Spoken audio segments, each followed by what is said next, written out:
Astrology MBA நிறுவனர் ஆதிசங்கர ஜோதிட ஆராய்ச்சி மையம் சென்னை ஐயா கரிகரன் ஐயா வந்து அவரை அனைவரின் சார்பாக வருகை என்று வரவேற்கிறோம்.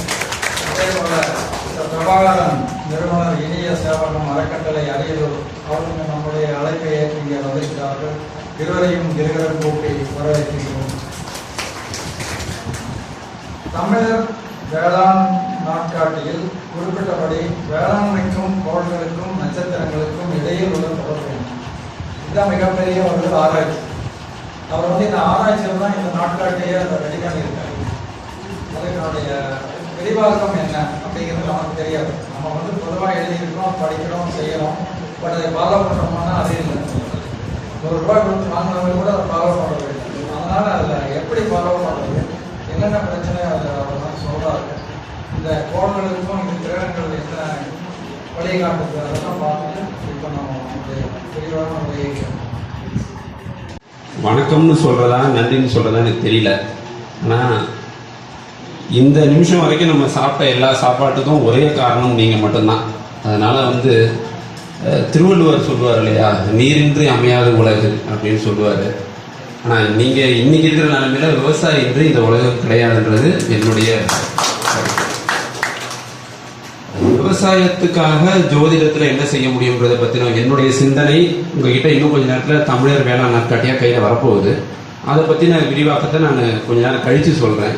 அதற்கு முன்னாடி என்னை பொறுத்தவரைக்கும் இந்த ஹாலில் இருக்கிறவங்கள பார்க்கும்போது இந்த தலைமுறையை சேர்ந்த நான், என்னுடைய நண்பர் பிரபாகரன், இவங்கெல்லாம் இங்கே வந்திருக்கோம். இப்போ என்னை மாதிரி சென்னையில் பிறந்து வளர்ந்தவங்களுக்கு அதிகமாக விவசாயத்தை பற்றி தெரிஞ்சிருக்க வாய்ப்பு இல்லை. ஆனால் விவசாயத்தின் மேலே ஆர்வம் இருக்குது. இன்றைக்கி வந்து விவசாயி அல்லது விவசாய பிரச்சனைகளை பற்றி பேசுகிறவங்க எல்லாருமே சோஷியல் மீடியாவில் தான் பேசிகிட்டு இருக்காங்க. கடைசி வரைக்கும் அவங்க வந்து என்ன செய்யலான்றதை பற்றிலாம் யோசிக்க போகிறதே இல்லை. அப்போது நான் படித்த இந்த ஜோதிடம் மூலமாக விவசாயத்துக்கு என்ன செய்யலாம் அப்படின்னு யோசித்து அதில் கொஞ்சம் ஆராய்ச்சி பண்ணதனுடைய விளைவு தான் இந்த தமிழர் வேளாண் நாட்காட்டி. என்னுடைய ஒரே ஒரு கருத்து என்னென்னா, ஐடியும் தொழில்நுட்பமும் கண்டிப்பாக இந்த நாட்டுக்கு தேவைதான். ஆனால் அது என்னுடைய வயிற்றை மாத்திரையால் நிரப்புவதாக இருக்கக்கூடாது. நான் சொல்ல வர விஷயம் உங்களுக்கு புரியும்னு நினைக்கிறேன். ஏன்னா இன்னைக்கு போற தொழில்நுட்பம் பசி வராமல் இருக்கிறதுக்கு மாத்திரை கொடுக்க தான் போகுது. இன்னும் 10 வருஷத்துல அதுக்கு ஒரு சாஃப்ட்வேர் வந்துடும். உங்களுக்கு இந்த நேரத்தில் இவ்வளவுதான் பசிக்கும், இவ்வளவு மாத்திரை சாப்பிட்டா போதும். அல்லது உங்களுக்கு வந்து பசிக்கும், அதுக்கு நீங்க இந்த மாத்திரை சாப்பிடுவீங்க, பசி அடங்கிடும், அதுக்கு ஒரு நோய் வரும், அதுக்கு இந்த மருந்து. இனிமே நம்மளுடைய வாழ்க்கை இப்படிதான் இருக்க போகுது. அப்ப அதை தடுக்கணும்னா நம்மளால முயற்சி ஒவ்வொரு துறையில இருந்தும் செய்யலாம். நான் ஜோதிடம் படித்திருக்கேன், ஜோதிடத்தை உபயோகிச்சு பண்ணியிருக்கேன். ஐடியில் இருக்கீங்களா, ஐடியில இருந்து என்ன பண்ணலாம், சிவில் இன்ஜினியரிங் இருக்கீங்களா, அங்கிருந்து என்ன பண்ணலாம், இப்படி ஒவ்வொரு துறை சார்ந்தவங்களும் சிந்திச்சோம்னா இந்த விவசாயம் என்னவோ வெளியிலிருந்து வரதை எல்லாரும் நினைச்சிட்டு இருக்காங்க. விவசாயம் தான் நம்முடைய மூல தொழிலே. அதை நேசிக்காம வேற எந்த தொழில் நேசிச்சும் ஒரு பிரயோஜனமும் இல்லை. சமுதாயத்திற்கு பயன்படாத எந்த கலையும் வீண் தான். இந்த சமுதாயத்துக்கு எந்த கல்வி நீங்க படிச்சிருந்தாலும் சரி, அது இந்த சமுதாயத்துக்கும் பயன்படணும். இல்லைன்னா நீங்க அதை படிச்சு என்ன பண்ண போறீங்க? இப்படி பார்க்கும்போது இந்த ஜோதிடத்தை இதுக்குள்ள கொண்டு வர்றதுக்கு எனக்கு ஒரு வாய்ப்பு கிடைச்சதுக்காக திரு பிரபாகரன் அவர்களுக்கு என்னுடைய முதல் நன்றி. ஏன்னா என்ன செய்ய முடியும்னு யோசிச்சுட்டு இருந்தேன். நான் சென்னையில் ஒரு ஜோதிட மையம் வச்சிருக்கேன். நான் MBA IT + MA அஸ்ட்ராலஜி படிச்சிருக்கேன். உங்களை மாதிரி எனக்கும் அந்த கேள்வி இருந்தது, ஜோதிடம் உண்மையா பொய்யா அப்படின்ட்டு. ஏன்னா எதையுமே கொஞ்சம் அறிவியல் பூர்வமாக அணுகிறவன் நான். அறிவியல் இல்லாத எதையும் நான் ஒத்துக்கிறது கிடையாது. அப்படி என்னுடைய அனுபவத்தில் ஜோதிடம் உண்மைன்னு தெரிஞ்சு அது மூலிமா கொஞ்சம் கொஞ்சமாக மேலே வர ஆரம்பிச்ச சமயத்தில் திரு பிரபாகரன் அவர்களை மீட் பண்ணும்போது அவர் சொன்ன விஷயம், தமிழர் வேளாண் நாட்காட்டி பண்ண போகிறோம், இதில் உங்களுடைய கருத்துக்களை, ஜோதிட கருத்துக்களை கொடுக்க முடியுமா அப்படின்னு கேட்டார். இப்போ நம்ம வேளாண்மை ஜோதிடத்தை பற்றி பார்ப்போம். நான் சொல்கிற ஒரு 5 விஷயம் விவசாயத்தோட தொடர்பானதா இல்லையான்னு நீங்கள் சொல்லுங்கள். அப்போ நம்ம இதை பற்றி பார்த்தோம். நீர் விவசாயத்தோட தொடர்பானதா இல்லையா? நிலம், காற்று, ஆகாயம், நெருப்பு, இந்த 5ஐயும் நம்ம பஞ்சபூதம்னு சொல்றோம். இந்த 5 தானே உங்களுக்கு விவசாயத்துக்கு முக்கியமானதா இருக்கு. வேற ஏதாவது தேவைப்படுதா? இந்த 5 தான் பஞ்சாங்கமா இருக்கு. சயின்டிஃபிக்காக பார்த்தீங்கன்னா இந்த 5 தான் பஞ்சாங்கம். பஞ்ச அங்கம்னு பிரிக்கிறோம். பஞ்சனா 5, அங்கம்னா அதனுடைய பாகம். இந்த 5 தான் பஞ்சபூத தத்துவமா சொல்லப்படுது. இந்த 5 தான் விவசாயமா நம்ம கண்ணு முன்னாடி இருக்கு. அப்போ ஜோதிடம்ன்றது வேற எதுவுமே இல்லை. சூரியனுக்கும் சந்திரனுக்குமான தொடர்பு பூமியோட எப்படி இருக்கு? ஒரு உதாரணத்துக்கு காலையில 6 மணிக்கு சூரியன் உதிக்குது. சூரியன் உதிச்சு பூமி மேல கொஞ்சம் கொஞ்சமா படருது அந்த வெளிச்சம். ஒரு சாயந்தரம் 6 மணி வரைக்கும் படர்ந்து பின்ன அதுக்கப்புறம் சந்திரனுடைய ஆதிக்கம் வந்துடுது. இந்த நேரத்துல பூமியில விழற அந்த கதிர்வீச்சுகளினுடைய அளவையும் காலத்தின் அளவையும் சேர்த்ததுதான் ஜோதிடம், வேற எதுவுமே இல்லை. ஒரு நாள் என்பது நமக்கு 24 மணி நேரம், 30 நாள் சேர்ந்தா ஒரு மாதம், 365 நாள் சேர்ந்தா ஒரு வருஷம். இப்படி நம்ம காலத்தை பிரிச்சு வச்சிருக்கோம். அந்த காலம் உங்களுக்கு என்ன தரப்போகுது? இப்போ ஒரு உதாரணத்துக்கு நம்ம ஐயா இருக்காரு. ஐயாவுக்கு இப்ப அவர் 60 வயசு இருக்கலாம்னா இந்த 60 வருஷ காலகட்டத்துல எப்ப அவருக்கு திருமணம், எப்ப குழந்தை, எப்ப வீடு, எப்ப விவசாயம், இது அத்தனையும் காலம் உங்களுக்காக ஏதோ ஒரு இடத்துல ஒளிச்சு வச்சிருக்கு. அந்த ஒளிச்சு வச்சதை கண்டுபிடிக்கிறதுக்காக நம்முடைய ரிஷிகளும் முனிவர்களும் கண்டுபிடிச்ச கால கணிதம். நான் ஜோதிடத்தை இப்படிதான் சொல்லுவேன், கால கணித விஞ்ஞானம். நீங்க இந்த அறிவியல் பூர்வமா புரியாத வரைக்கும் இதை புரிஞ்சிக்க முடியாது. காலையில் 5:30 மணிக்கு எழுந்த உடனே டிவியில ராசி பலன் போட்டு 7:30 சனி நடக்குது, 8:30 சனி நடக்குதுன்னு உங்களை ஒரு வழி பண்ணிடுறாங்க இன்னைக்கெல்லாம். அது அத்தனையும் போய் நல்லா புரிஞ்சுக்கணும். ஏன்னா ஒரு ராசியிலும் இன்னைக்கு நிலைமையில படி குறைந்தபட்சம் 60 கோடி பேர் இருக்காங்க. நீங்க எந்த ராசியா வேணா இருக்கலாம். 60 கோடி பேருக்கும் ஒரே பலன். டிவிலையும் சொல்றது, பேப்பர்ல எழுதுறது எல்லாமே ஒரே பலன். இரட்டை குழந்தைகள் வாழ்க்கை, ஒரே இடத்துல ஒரே அம்மாவுக்கு ஒரு நிமிஷம் வித்தியாசத்துல பிறந்த இரட்டை குழந்தைகள் வாழ்க்கையை நான் நிறைய பார்த்துருக்கேன். ஒருத்தர் கல்யாணம் ஆயிருக்கும், ஒருத்தர் கல்யாணம் ஆகாம இருக்கும். ஒருத்தர் குழந்தை பிறந்திருக்கும், இன்னொருத்தர் குழந்தை பிறக்காம இருக்கும். ஒருத்தர் காதல் திருமணம், ஒருத்தருக்கு அரேஞ்ச் மேரேஜ். இவ்வளவு வித்தியாசங்கள் வருது. ஆனா 60 கோடி பேருக்கும் ஒரே பலன். எப்படி நடக்கும்? அப்போ ஜோதிடம் என்பது முழுக்க கணக்கும் அறிவியலும் சேர்ந்த ஒரு கலை. அதை முதல்ல புரிஞ்சுக்கணும். இன்னைக்கு ஜோதிடத்தின் மேல பல பேருக்கு நம்பிக்கை இல்லாம போனதுக்கு முக்கியமான காரணம் இந்த ராசி பலனும் தேவையில்லாத பரிகாரங்களும் தான். அறிவியல் பூர்வமா பார்க்காததுனால தான் இதெல்லாம் வளர்ந்து போச்சு. இன்னைக்கு ஜனங்களும் அதான் எதிர்பார்க்கறாங்க. இன்னைக்கு கூட நான் ட்ரெயின்ல வரும்போது என்கிட்ட ஒருத்தர் சார் நான் விருச்சிக ராசி எனக்கு எப்படி இருக்கு அப்படின்னு கேட்கிறாரு. சுத்தமா நல்லா இல்லை அப்படின்னு ஒரே வார்த்தையில சொல்லிட்டேன். வேற என்ன சொல்ல முடியும் சொல்லுங்க? அவரை பத்தி எனக்கு எதுவுமே தெரியாது. அவர் வராது. அவர் பிறந்த நேரம்னு ஒண்ணு இருக்கு, பிறந்த இடம்னு ஒண்ணு இருக்கு, பிறந்த நாள்னு ஒண்ணு இருக்கு. இந்த அன்னைக்கு கிரகங்களுடைய அமைப்பு தான் உங்களுடைய விதியை காட்டும். உங்க விதியை அது தீர்மானிக்காது. நம்முடைய புராதனமான கோயில்கள்ல நவகிரகங்களை வச்சது அதுக்குதான். நவகிரகங்களும் ஒரு ஆர்டர்ல தான் வச்சிருப்பாங்க. சூரியனை சுத்தி எல்லா கிரகமும் இருக்கும். அதை இன்னைக்கு நம்ம 1653 கலீலியோ டெலிஸ்கோப் கண்டுபிடிச்ச பிறகு நம்ம பார்க்குறோம். சனி இருக்கு, தூரமா இருக்கு அப்படின்னு நம்ம பார்த்துட்டோம். சனி கருப்பா இருக்கும், அதுக்கு மேல நிறைய அழுக்கு இருக்கும் அப்படின்னு 2000 வருஷம் முன்னாடி எழுதி வச்சிருக்காங்க நம்முடைய பாடல்கள். இன்னைக்கு டெலஸ்கோப்ல பார்த்தா சனி கருப்பா இருக்கு, அது மேல நிறைய அழுக்கு படலங்கள்லாம் படிஞ்சிருக்கு.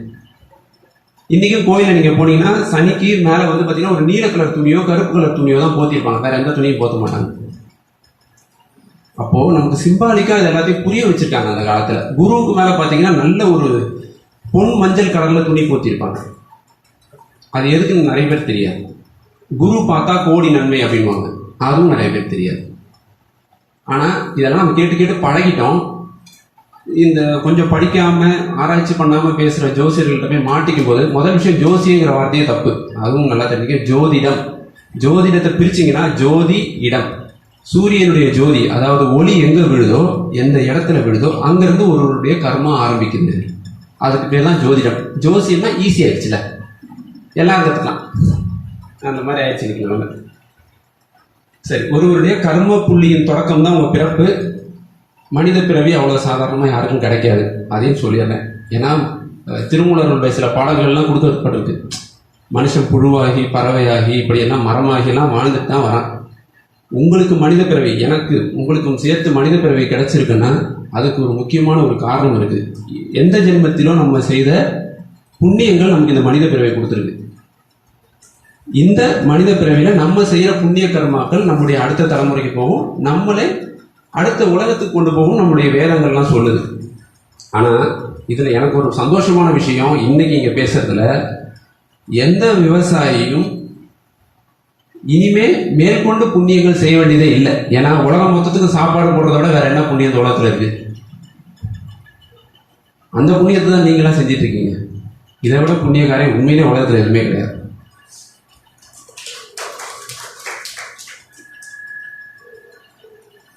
எனக்கெல்லாம் ரொம்ப ஆசை விவசாயிகள்கிட்ட பேசணும், நிறைய விஷயம் தெரிஞ்சுக்கணும் அப்படின்ட்டு. முதல் முறையாக நான் இங்கே இவ்வளோ விவசாயிகளுக்கு முன்னாடி நிற்கிறேன். அதுவே எனக்கு ஒரு பெரிய பாக்கியம்னு நினைக்கிறேன் நான்.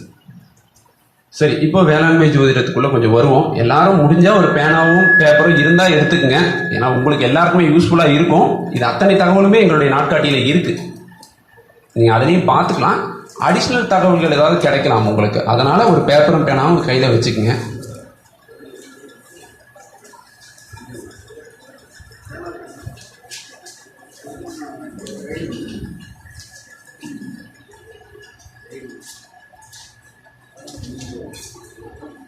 சரி,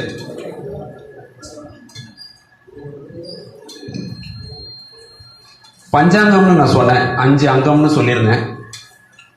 அதுல முக்கியமானது நீரை குறிக்கிறது திதிங்க. ஸோ நீங்க நீர் சம்பந்தப்பட்ட எந்த விஷயம் செய்யறதாக இருந்தாலும் நல்ல சுப திதியா எடுத்து செய்யுங்க. நீர் சம்பந்தப்பட்ட விஷயங்கள் அதுக்கு எல்லாத்துக்குமே நல்ல சுப திதியா எடுத்துக்குங்க. அது எல்லாமே நம்மளுடைய நாட்காட்டியில் இருக்கு. அது சொன்னோம்னா நிறைய டைம் எடுத்துக்கும். உங்களுக்கு பரவாயில்ல, நான் சொல்றேன். நல்ல சுப திதியில பண்ணுங்க. குறிப்பா பஞ்சமி, சப்தமி அந்த மாதிரி நல்ல திதியை எடுத்துக்கங்க நீர் சம்பந்தப்பட்ட விஷயங்களுக்கு. கிணறு தோன்றது, அந்த மாதிரி வாய்க்கால் வெட்டுறது, அந்த மாதிரியான விஷயங்கள் எடுத்துக்கங்க. அடுத்து நட்சத்திரம் காற்றை குறிக்கும். பஞ்சாங்கம்ன்றது 5 அங்கம்னு சொன்னேன். திதி, நட்சத்திரம், யோகம், கரணம், வாரம், அதாவது கிழமைன்னு சொல்லுவோம். கிழமை தான் வாரம்னு சொல்லுவோம் நம்ம பஞ்சாங்கத்தின் படி. திதி, நட்சத்திரம், கிழமை, யோகம், கரணம், இந்த 5 தான் பஞ்சாங்கம்னு அர்த்தம். அப்போ திதி நீர் சம்பந்தப்பட்ட விஷயங்களுக்கு, நட்சத்திரம் காற்று சம்பந்தப்பட்ட விஷயங்களுக்கு. விவசாய பணியில் இருக்கிற உங்களுக்கு தெரியும், நீங்கள் எந்த இடத்துல காற்று யூஸ் பண்ணுவீங்கன்றது நீங்கள் தான் அதை ஐடென்டிஃபை பண்ணிக்கணும். அப்போ நட்சத்திரம் நல்ல நட்சத்திரமாக இருக்கிற பட்சத்தில் காற்று சம்பந்தப்பட்ட விஷயங்களுக்கு நட்சத்திரத்தை தேர்ந்தெடுக்கணுங்க. சரிங்களா? அடுத்தது யோகம். யோகம்ன்றது ஆகாயம் சம்பந்தப்பட்டது. உதாரணத்துக்கு மரம்லாம் ஆகாயம் சார்ந்தது, செடி வகைகள்லாம் பூமி சார்ந்தது, மரங்கள் எல்லாமே ஆகாயம் சார்ந்தது. ஸோ நல்ல யோகம் இருக்கணும். உதாரணத்துக்கு 27 யோகங்கள் இருக்கு. திதி 30, நட்சத்திரம் 27, யோகமும் 27, கரணம் 11 இருக்கு. அது எல்லாமே பஞ்சாங்கத்தில் கொடுக்கப்பட்டிருக்கு. கிழமை 7. இதுதான் மொத்த கணக்கு. பஞ்சாங்கத்தினோட மொத்த கணக்குமே இவ்வளவுதான். என்னங்க? வளர்பிறை தேய்பிறை இருக்கு இல்லைங்களா? வளர்பிறையில 15, தேய்பிறையில 15. சரி, என்னங்க? கரணம் 27. சாரி, கரணம் 11 சார். சார் கரணம் 11, யோகம் தான் 27, நட்சத்திரமும் 27. இதை நாங்கள் விரிவாகவே அதில் கொடுத்துருக்கோம். அதை பற்றின விரிவாக்கம் தான் இப்போ நான் சொல்லிட்டு இருக்கேன். சரிங்களா? அடுத்து கரணம் நிலம் சம்பந்தப்பட்டதுங்க. நிலம் சம்பந்தப்பட்டது கரணம்.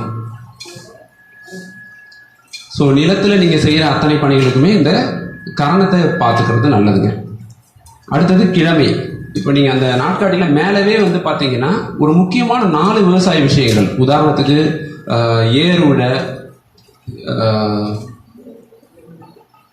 எருவிட, விதைக்க, மாடு வாங்க, இது 4 தான் முக்கியமானதாக இந்த வருஷம் நாங்கள் எடுத்திருக்கோம். நேரம் குறைவாக இருந்ததுனால நிறைய விஷயங்களை இதில் கொண்டு வர முடியல. அடுத்த வருஷம் இன்னும் சிறப்பாக இருக்கும் இந்த நாட்காட்டி.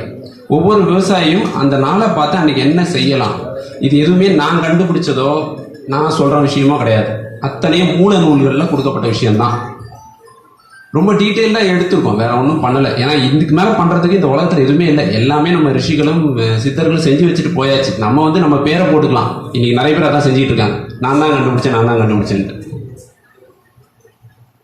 சரிங்களா? சரி. அடுத்து நெருப்பு சம்பந்தப்பட்ட விஷயங்கள். அதாவது அது கிழமை சொல்லும். குறிப்பாக செவ்வாய்க்கிழமைன்றது விவசாயத்துக்கு ரொம்ப நல்ல நாள். அது நீங்கள் எத்தனை பேர் அதை ஃபாலோ பண்ணுறீங்கன்னு எனக்கு தெரியல. நிறைய பேர் செவ்வாய்க்கிழமையை ஒதுக்கிடுறாங்க. கெட்ட நாள் அப்படின்னு சொல்லிட்டு. ஆனால் விவசாயத்துக்கு செவ்வாய் தான் சிறந்த நாள். சரிங்களா? ஏன்னா செவ்வாய் தான் பூமிக்கே காரகன். இந்த ஒட்டுமொத்த பூமிக்கும் காரக கிரகமே ஓனரே செவ்வாய் தான். சரிங்களா? சரி, இப்போ உங்களுக்கு அநேகமாக புரிஞ்சிருக்கும் விவசாயத்துக்கும் வேளாண்மைக்கும் ஜோதிடத்துக்கும் என்ன தொடர்புன்றது உங்களுக்கு இப்போ ஓரளவுக்கு புரிஞ்சிருக்கும். இது அடுத்த கட்டத்துக்கு போகலாம்.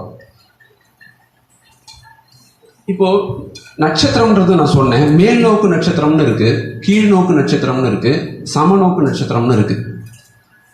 இப்போ ஒரு உதாரணத்துக்கு சந்திரன்ல இருந்து வர்ற ஒளிக்கற்றைகள் நமக்கு நட்சத்திரம் வழியா பூமிக்கு ரிசீவ் ஆகுதுங்க. நட்சத்திரங்கள் ஒரு கடத்திகள் மாதிரி செயல்படுது. சந்திரனுடைய தொடர்பை பூமிக்கு கொடுக்கறது நட்சத்திரங்கள் தான். சில நட்சத்திரங்கள் அசுபமாகவும் சில நட்சத்திரங்கள் சுபமாகவும் செயல்படும். அப்படி செயல்படுற நட்சத்திரங்களை எது எந்த விஷயத்துக்கு நல்லது அப்படின்னு பார்த்துருவோம். அதுக்கு முன்னாடி ஒரு டிப்ஸ் மாதிரி எழுதிக்கிங்க. உங்களுடைய ஜென்ம நட்சத்திரம் எதுவோ, நீங்க எந்த நட்சத்திரமா வேணா இருக்கலாம். சரிங்களா? உங்களுடைய ஜென்ம நட்சத்திரம் எதுவாக வேணா இருக்கலாம். அதுல இருந்து எண்ணி வர 10வது நட்சத்திரம். இப்போ ஒரு உதாரணத்துக்கு நீங்க அஸ்வினி நட்சத்திரம்னா அதுல இருந்து எண்ணி வர 10வது நட்சத்திரம் மகம் வரும். 27 நட்சத்திரம் ஆர்டரா தெரிஞ்சவங்க ஈஸியா கண்டுபிடிச்சிடலாம். அப்படி இல்லாதவங்க கேலண்டர் பார்த்து கூட தெரிஞ்சுக்கலாம். உங்க ஜென்ம நட்சத்திரம் எதுவோ அங்க கை வச்சு அதுல இருந்து எண்ணி வர 10வது நட்சத்திரம் உங்களுடைய எல்லா விவசாயம் சார்ந்த பணிகளுக்கும் சிறந்தது. உபயோகமா இருக்கும்னு நினைக்கிறேன். ட்ரை பண்ணி பாருங்க, நல்ல ரிசல்ட் கிடைக்கும். உங்களுடைய ஜென்ம நட்சத்திரத்திலிருந்து எண்ணி வர 10வது நட்சத்திரம். யாராவது ஒருத்தர் சொல்லுங்க, நான் உங்களுடைய நட்சத்திரம் சொல்றேன். யாருக்கு? அவிட்டம். ஐயாவுக்கு மிருகசீரிஷம் அருமையான நட்சத்திரம். மகம் மூலம் நட்சத்திரம். யாராவது ஒருத்தர் பூரட்டாதி. ரோஹிணி அஸ்தம். பூரம் பூராடம். ஆயில்யம் யார் கேட்டது? ஆயில்யத்துக்கு கேட்டை. ரேவதிக்கு 27 நட்சத்திரம் சொல்லிடுறோமா? இல்ல, டைம் இருக்குன்னா எனக்கு ஒன்றும் பிரச்சனை இல்லை. ஏன்னா எங்களுடைய நேரத்தை நான் வீணடிக்க கூடாது. உங்களுக்கு ஆர்வம் இருந்தா எவ்வளவு அவ்வளோ எல்லா விஷயத்தையும் சொல்றது நான் தயாரா இருக்கேன். அதுல இருந்து தான் எண்ணணும்.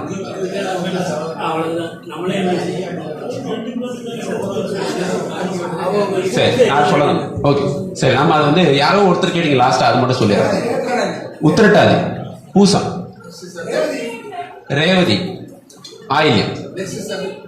அடுத்த சப்ஜெக்ட்ல போயிடலாங்களா? சரி, இப்போ மேல் நோக்கு நட்சத்திரம்னு எழுதிக்கிங்க. கொஞ்சம் ஷார்ட்டா எழுதிக்கிங்க.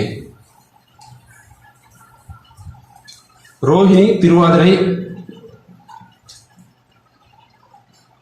பூசம், உத்திரம்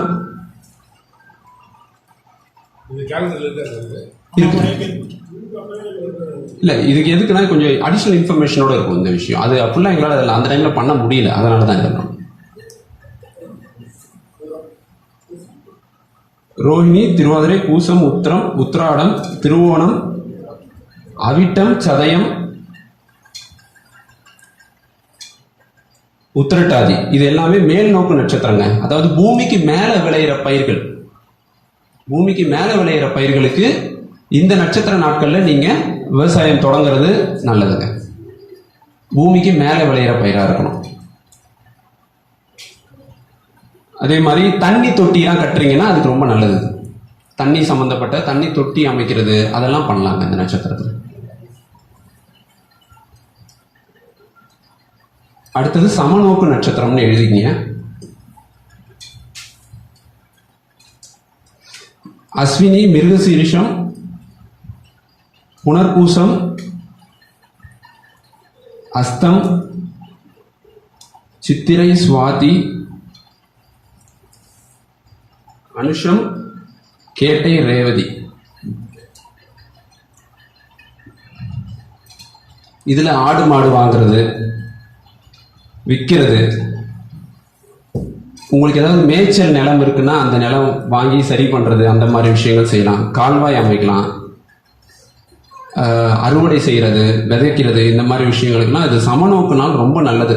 விளைஞ்ச நெல்லை உங்களுடைய கிடங்களை கொண்டு போய் வைக்கிறது, இந்த மாதிரி விஷயங்களுக்கெல்லாம் அருமையான நட்சத்திரம் இந்த சமநோக்கு நட்சத்திரங்கள்னு பேர். இது வேற ஒன்றும் கிடையாதுங்க. பூமிக்கு கதிர்வீச்சுகளை சிறப்பாக கிடைக்கிற நாட்கள் இந்த நட்சத்திரம் அமையிற நாட்கள். சரிங்களா? அது நாங்கள் எல்லாமே கொடுத்துருக்கோம் சார். அதில் கொடுத்துருக்கோம். ஆனால் அதனுடைய அது எந்த அளவுக்கு அக்யூரேட்டாக இருக்கும்னு தெரியல சார். ஏன்னா ஒவ்வொருத்தரும் ஒவ்வொரு பஞ்சாங்கம் யூஸ் பண்ணுறாங்க. அங்கே தான் சின்ன குழப்பம் வந்துடுது. ஒரு சில நேரங்களில் பார்த்தீங்கன்னா 8 மணிக்கே வந்து சமநோக்கு நாள் முடிஞ்சிட்டு இருக்கோம் காலையில். ஆனால் நம்ம அன்றைக்கி சமநோக்கு நாள்னு எடுத்து பண்ணிகிட்டு இருக்கோம். அப்போ நாங்கள் என்ன பண்ணியிருக்கோம், அந்த கேலண்டரில் ஒரு நாள்னா அதில் மெஜாரிட்டி டைம் இப்போ அன்றைக்கி மெஜாரிட்டியாக சமநோக்கு நாள் இருக்குன்னா அன்றைக்கி சமநோக்கு நாள்னு கொடுத்துருக்கோம். ஆனால் மற்ற கேலண்டரில் அப்படி கொடுக்கல. அதுதான் அந்த கன்ஃபியூஷன் வரக்கூடாதுன்னு தான் இது கொடுத்துருக்கோம். பயன்படுத்த முடியும். வாங்கிட்டு வீட்டுக்கு போயிட்டு நம்ம ஒன்றும் தெரியலன்னு இருக்கக்கூடாது தான் இவரை பேச சொல்லியிருக்கோம். சரிங்களா? நீங்க சொல்ற கேள்விகள்லாம் பதில் இதில் இருக்கு. இல்லை அது எப்படின்றது கடைசியாக சொல்லிடுறேன். சரிங்களா? நாலுனாலே நட்சத்திரம் தான் சார். அது பேரை மாற்றி தான் குழப்பிடுறாங்க நம்மள. 4னா நட்சத்திரம்னு அர்த்தம். சரி, கீழ்நோக்கு நட்சத்திரங்கள்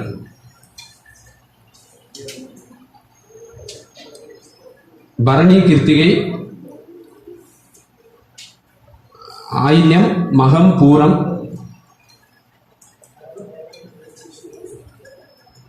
விசாகம், மூலம், பூராடம், பூரட்டாதி. இது வந்து பூமிக்கு கீழே விளையிற பயிர்களுக்கான சிறந்த நட்சத்திரங்கள். பூமி கீழே விளையிற கிழங்கு வகைகள் இதெல்லாம் செய்யறதுக்கு சிறப்பான நட்சத்திரங்கள். அடுத்தது குளம், கிணறு. பூமிக்கு அடியில் நீங்கள் எந்த ஒர்க்கு செய்கிறதா இருந்தாலும் இந்த நாளில் எடுத்துக்கலாங்க. குளம், கிணறு அமைக்கிறது, வேலியை கட்டுறது, இதெல்லாம் பண்ணலாம் இந்த நாட்டில்.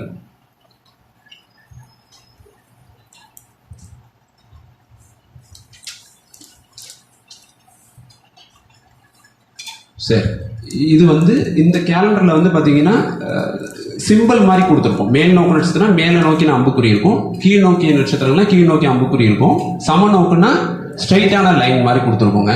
இங்கிலீஷ் டேட்டும் இருக்கும். இது முழுக்க முழுக்க தமிழர் வேலை நாட்காட்டின்றதுனால எல்லா டீட்டெயிலுமே உங்களுக்கு தமிழில் தான், தமிழ் எழுத்துக்களை வரைக்கும் இதில் உபயோகப்படுத்திருக்கோம். 1, 2, 3ன்றதுக்கு பதிலாக தமிழ் எழுத்துக்களே இருக்குது. நமக்கு ஒவ்வொரு எண்ணுக்கும் அந்த எழுத்து இருக்குது, அதை உபயோகப்படுத்திருக்கோம். உங்களுக்கு அதை படிச்சிங்கன்னா இல்லை ரெண்டுமே கொடுத்துருக்கோம். 2 டீட்டெயிலுமே அதில் இருக்குது. 1, 2 இருக்குது. அதே மாதிரி ஒவ்வொரு கிழமையும் எதுக்கு சிறந்தது. இப்போ நீங்கள் வந்து இந்த 5 விஷயமும் சேர்ந்து வந்தால் தான் செய்யணும்னா நம்மளால் ஒன்றுமே செய்ய முடியாது. திதி, நட்சத்திரம் வந்து, யோகம் வந்து, கரணம் வந்து செய்யணும்னா செய்யவே முடியாது. ஏன்னா வரவே வராது. 5 சேர்றது கஷ்டம். அப்படி ஒரு நாள் கிடைக்கிறது ரொம்ப அபூர்வம். பண்ண முடியும். இதில் வந்து ஒவ்வொரு கிழமையும் என்ன செய்யலாம் அப்படின்ற விஷயத்தையும் கொடுத்துருக்காங்க. அடுத்த வருஷம் வரப்போகிற கேலண்டர்லேருந்து யோகமும் கரணமும் சேர்க்கப்படும். இந்த வருஷம் எங்களுக்கு அதுக்கு நேரம் கிடைக்காதனால செய்ய முடியல. அடுத்த வருஷம் முழுமையான கேலண்டராக அது இருக்கும்.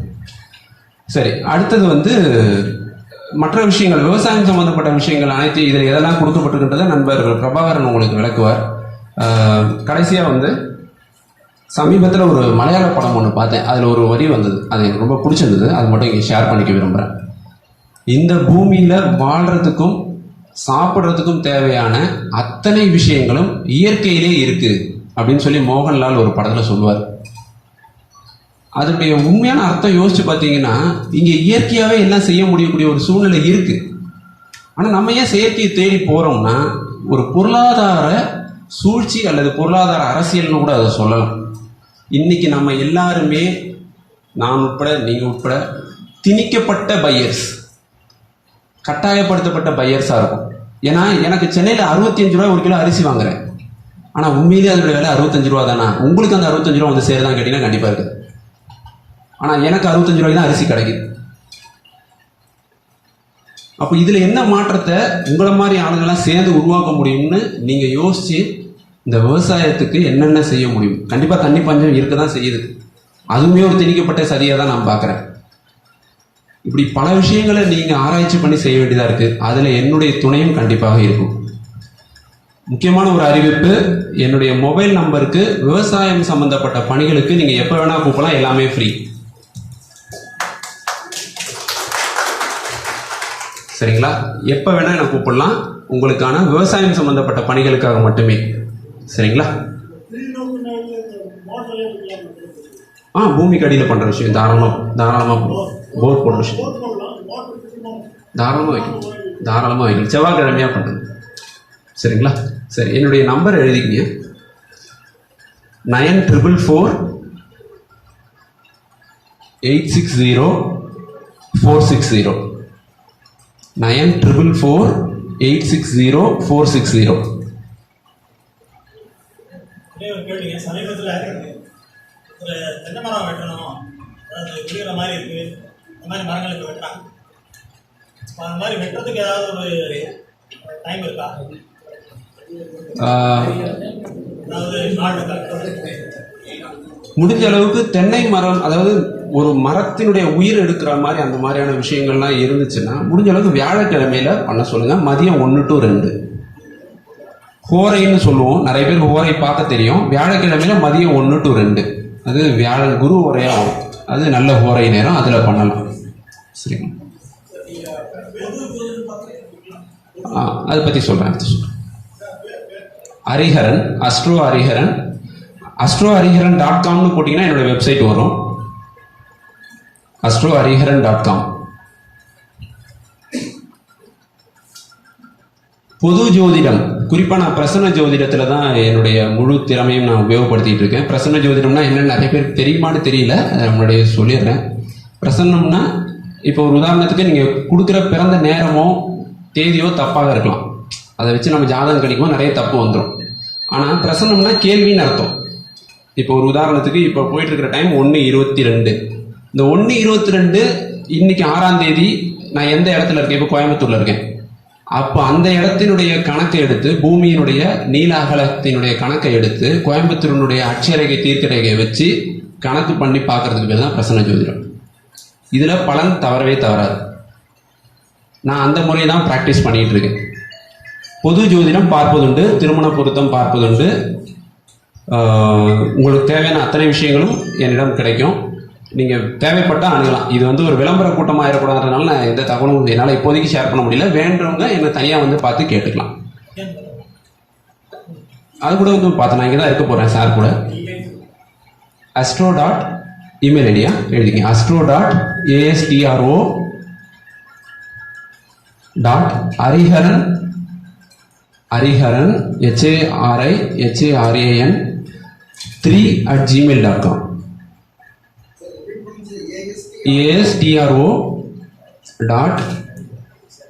astro.hariharan3@gmail.com. astrohariharan.com. ஃபேஸ்புக்கில் இருக்கு. அஸ்ட்ரோ ஹரிஹரன் போட்டிங்கன்னா ஃபேஸ்புக்கில் வரும். யூடியூப்லேயும் என்னுடைய நிறைய வீடியோஸ் இருக்கும். அஸ்ட்ரோ ஹரிஹரன்னே போட்டு பார்க்கலாம் நீங்கள். நான் அப்படியே பார்த்துட்டு போயிட்டேன். அப்புறம் ஒரு கொஞ்ச நேரம் கழித்து சொன்னார், ஆமாம் சார், நான் பிறவி ஊனம் 20 சர்ஜரி எனக்கு இது வரைக்கும் பண்ணியிருக்காங்க. நான் இப்போ தான் கொஞ்சம் கொஞ்சமாக தவழ்ந்து நடப்பேன். எப்படி சொன்னீங்கன்னு கேட்டார். இதுக்கு ஒரு முக்கியமான ஒரே ஒரு காரணம் தான், ஊனமானவங்களுடைய 50 ஜாதகத்தை எடுத்து வச்சு ரிசர்ச் பண்ணதான், வேற ஒன்றும் கிடையாது. எப்படி ஊனம் வருது? அந்த கிரக அமைப்பு வந்தால் ஊனம். வேற எதுவும் பண்ண வேண்டியது இல்லை. இருக்குது உட்காந்து பழைய புக்கெல்லாம் படிச்சுட்டு இருக்கணும்னு கட்டாயம் இல்லை. நீங்கள் 10 ரெஃபரன்ஸ் எடுத்து வச்சா 11 தானே, மாற போகிறது இல்லையே. இப்படி கண்டுபிடிச்சது அந்த டாக்டர். இன்னைக்கு வரைக்கும் என்கிட்ட ஒரு முஸ்லீமாக இருந்தும் கூட எல்லா விஷயத்தையும் எனக்கு ஃபோன் பண்ணி கேட்பார், அதை செய்யலாமா. நிறைய பேஷண்ட்ஸோட இந்த ஜோதிடத்தை உபயோகப்படுத்தி இந்த சமுதாயத்துக்கு என்ன செய்ய முடியுமோ அதை செய்யலாம். அதுக்கு உங்கள் எல்லாருடைய ஆதரவும் வேணும். கண்டிப்பாக பொருளாதாரம் எல்லாருக்கும் தேவைதான். ஒரு மிதமான பொருளாதாரத்தோட நிம்மதியான சந்தோஷமான வாழ்க்கையை வாழ்ந்துட்டு போகிறது தான் எல்லாருடைய லட்சியமாக ஒரு காலத்தில் இருந்தது. அதனால தான் வீட்டில் திண்ணை கட்டி வரவனுக்கெல்லாம் சோறு போட்டோம். இன்னைக்கு திண்ணையும் இல்லை, வீடும் இல்லை, என்ன அப்பார்ட்மெண்ட்டில் காத்தோட காத்தா மேலே உட்காந்துட்டு இருக்கிறோம். ஸோ ரொம்ப சந்தோஷம் உங்கள் எல்லாரையும் பார்த்ததில். என்னுடைய சிற்றறிவுக்கு எட்டிய விஷயங்களை உங்களோட பகிர்ந்துட்டதில் ரொம்ப சந்தோஷம். உங்களுக்கு என்ன சந்தேகம் இருந்தாலும் வேளாண்மை ஜோதிடத்தில் என்னை தொடர்பு கொண்டு கேட்டுக்கலாம். இன்றைக்கி ஒரு நாள் முழுக்க இங்கே தான் இருக்க போகிறோம். என்னுடைய நண்பர் திரு பிரபாகரன் அவர்கள் இதை பற்றி மேற்கொண்டு உங்களுக்கு விளக்குவார்.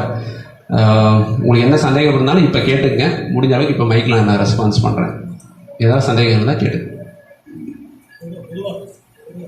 பொதுவான சந்தேகம், ஜோதிடம் சம்பந்தப்பட்ட எந்த சந்தேகம் வந்தாலும் கேட்கலாம்.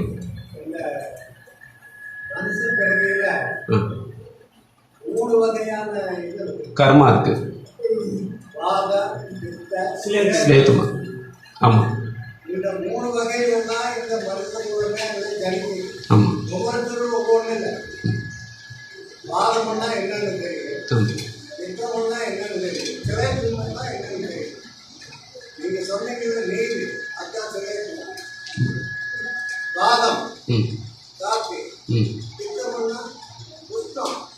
இந்த மூணு இருந்தது தெரிக்கிறார். அதில் தான் தீக்குமாறு, அதில் தான் சாமம். ஐயா அருமையாக சொன்னார். ஒரு உடம்பு ஒரு ஜாதகத்தில் 6ஆம் பாவம்னு சொல்லுவோம். 6ஆம் பாவம் நோயை குறிக்கும். இன்னைக்கு நம்ம வந்து 6ஆம் பாவத்தை தாண்டி 8ஆம் பாவத்துக்கு போயிட்டோம். 8ஆம் பாவம் ஜெனட்டிக் டிசீஸ். இனிமேல் யாருக்கும் ஃபியூச்சரில் ஜுரம்லாம் வராது, கவலைப்பட வேணாம். எல்லாருக்கும் ஜெனட்டிக் டிசீஸ் தான். அப்போ ஜெனட்டிக் டிசீஸ் யாருக்கெல்லாம் வரும், எப்போல்லாம் வரும்? நான் உண்மையே ஒன்று சொல்லிடுறேன், நம்மளால் எதையுமே தடுக்க முடியாது. நடக்கிறது நடந்தே தீரும். ஆனால் ப்ரிகாஷனாக இருந்தால் அதோட பாதிப்பை குறைச்சிக்க முடியும். இந்த உண்மையை சொல்லாமல் தான் பரிகாரத்தை சொல்லி ஊரை ஏமாற்றிட்டு இருக்கிறாங்க. நான் என்னோடய ஆஃபீஸில் ஒரு பெரிய போர்டு வச்சுருக்கேன். இங்கே பரிகாரங்களோ தோஷங்களோ சொல்லப்படாது. ஏன்னா உங்களுக்கெல்லாம் தெரிஞ்சிருக்கும், சமீபத்தில் இறந்த பல பெரிய அரசியல் தலைவர்கள்லாம் பண்ண முடியாத பரிகாரமே இல்லை. அவங்களாம் அதை பண்ணாமல் இருந்திருக்கவும் போகிறதில்லை. அப்படியே யாரையும் காப்பாற்றலை. விதி வலியது. திருக்குறள் ஒரு அருமையான வார்த்தை இருக்குது. நம்ம என்னதான் விதியை முந்திக்கிட்டு போய் நின்றுக்கணும் ஏதாவது செஞ்சிடலாம் பார்த்தாலும் விதி அங்கே வந்து விளையாடிட்டு இருக்கும். அதையெல்லாம் மாற்றவே முடியாது. அதை நான் ரொம்ப நம்புறேன். ஏன்னா என்னுடைய அண்ணனே என்னால் காப்பாற்ற முடியல. என் அண்ணன் இறந்துருவாரு தேதி வரைக்கும் எனக்கு தெரியும். எந்த பரிகாரமும் பண்ண முடியாது. கரெக்டாக நான் குறிச்சு வச்ச தேதிக்கு 4 நாளைக்கு கூட எங்கள் அண்ணன் இறந்தார். அப்போது விதின்றது எதையும் செய்ய முடியாத ஒரு விஷயம். அதனால தேவையில்லாமல் பரிகாரங்கள்லாம் பண்ணி ஏமாறாதீங்க. அதே மாதிரி திருமண பொருத்தம் விஷயத்தில் உங்கள் எல்லாருமே கண்டிப்பாக மகன் மகள் இருப்பாங்க. நட்சத்திர பொருத்தம் பார்த்து கல்யாணம் பண்ணுறது, 10க்கு 8 இருக்குது 7 இருக்குன்னு கல்யாணம் பண்ணுறது, அது இன்னொரு பெரிய தப்பு. அது சுத்த போய். புரியல சார். விகாரி வருஷம், அதாவது நம்மளுடைய தமிழ் வருடங்கள் மொத்தம் 60ங்க. ஒரு 60 வருடத்துக்கு இப்போ இந்த விவகாரி இதுக்கு முன்னாடி வந்த விவகாரி வருஷத்தில் என்ன நடந்துச்சோ அதுதான் இப்பயும் நடக்கும். இந்த வருஷம் வெறும் மிதமான மழை தான் நமக்கு கிடைக்குங்க. நல்ல மழை இந்த வருஷம் எதிர்பார்க்க முடியாது. உங்களுக்கு நேரம் எடுத்துக்கலாம் இல்லைங்களா? இதை முடிச்சிட்டு 5 minutes இல்லை உங்களுக்கு கேட்டு கண்டிப்பாக அதாவதுங்க 5 minutes ஓகே சரி. நட்சத்திர பொருத்தம்ங்கிறது முழுக்க போயிங்க. ஏன்னா ஒரு உதாரணத்துக்கு ஐயா இங்கே யாராவது ரோகிணி நட்சத்திரம் இருக்கீங்கன்னா நீங்கள் பிறந்த போது தான் ரோகிணி நட்சத்திரம், சரிங்களா? உங்களுக்கு இப்போ என்ன வயசுங்க ஐயா? 54 வயசுங்களா? இப்போ ஐயா வந்து 54 வயசுன்னா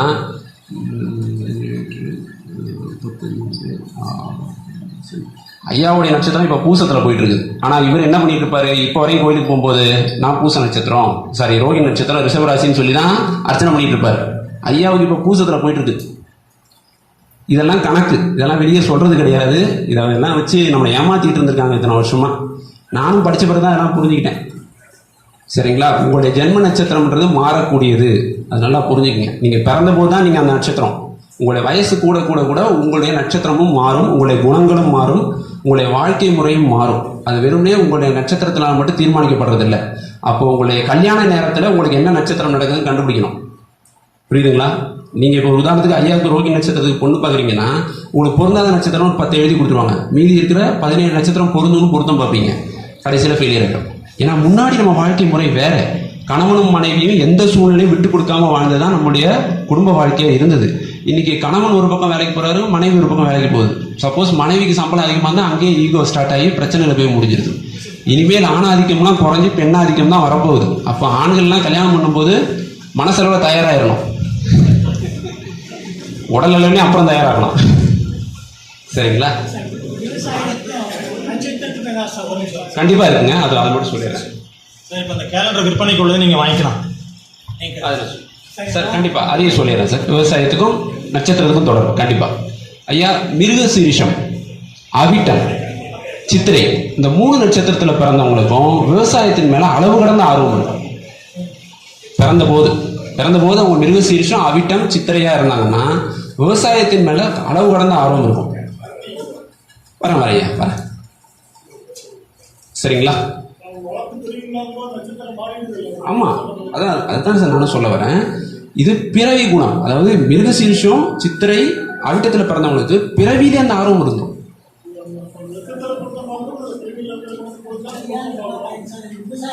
சார். பிறவி குணம்ன்றது தொழிலில் வரும் சார். வாழ்க்கை முறை மாறுது இல்லைங்களா?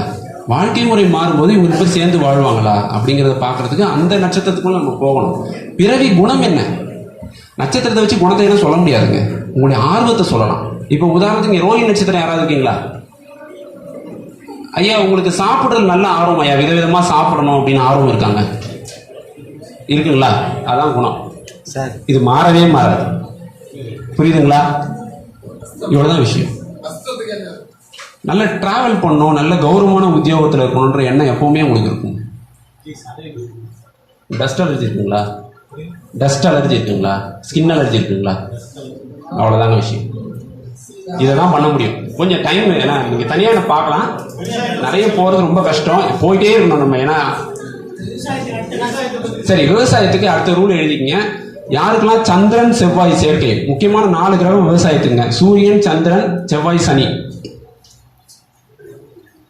சூரியன், சந்திரன், செவ்வாய், சனி. யாருக்கெல்லாம் இந்த 4 கிரகம் வலுவா இருக்கோ கண்டிப்பா அவங்க விவசாயம் பண்ணுவாங்க.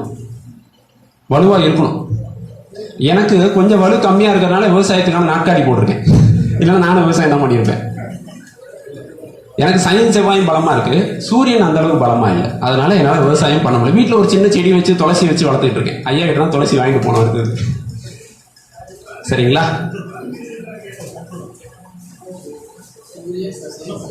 Okay sir. சரி, இந்த வாய்ப்பு தந்த உங்க அத்தனை பேருக்கும் ரொம்ப நன்றி. கண்டிப்பா என்னுடைய இந்த ஒரு 20 நிமிஷம் பேச்சு உங்களுக்கு ஏதாவது ஒரு விதத்தில் பயனுள்ளதாக இருக்கும்னு நம்புறேன். உங்களுடைய ஆதரவு என்னைக்கும் வேணும். என்னுடைய ஆதரவு கண்டிப்பா விவசாயத்துக்கு என்னுடைய தொழில் முறையில கண்டிப்பா உண்டுங்க. ரொம்ப நன்றி, ரொம்ப சந்தோஷம்.